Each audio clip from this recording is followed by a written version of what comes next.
नहमदुहु व नसल्ली अला रसूलिहिल करीम। क्या आप जानते हैं कि क़यामत के दिन शफाअत और सिफारिश करने वाले खुशनसीब कौन लोग हैं? क़यामत के दिन हर कोई चीख रहा होगा, परेशान होगा, या अल्लाह आज कोई हो जो हमारी सिफारिश करे।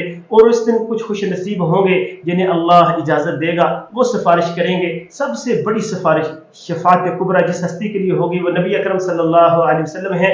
जब सब नबी उज़्र करेंगे, आखिरकार लोग नबी अकरम सल्लल्लाहु अलैहि वसल्लम के पास आएंगे और आप सल्लल्लाहु अलैहि वसल्लम सबसे पहले अल्लाह की बारगाह में हिसाब शुरू कराने की सिफारिश करेंगे।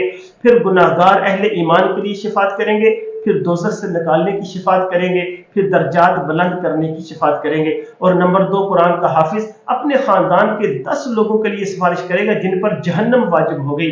और नंबर 3, शहीद अपने 70 रिश्तेदारों के लिए सिफारिश करेगा।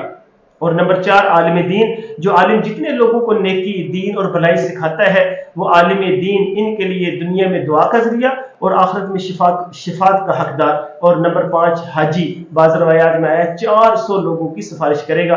और नंबर 6, बूढ़ा मुसलमान जिसने ईमान की हालत में बुढ़ापा गुजारा अपने खानदान के लोगों के लिए सिफारिश करेगा।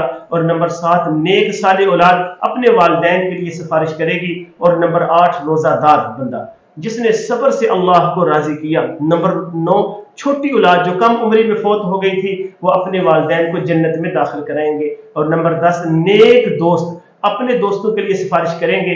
बाज़ और किताबों में इन लोगों के अलावा सिफारिश और शफाअत के लिए और का भी जिक्र आया है, लेकिन याद रखें सिफारिश सिर्फ इन्हीं के लिए होगी जिनसे अल्लाह राजी होगा। आज अमल का वक़्त है, कल सिफारिश की उम्मीद होगी। अस्सलामु अलैकुम।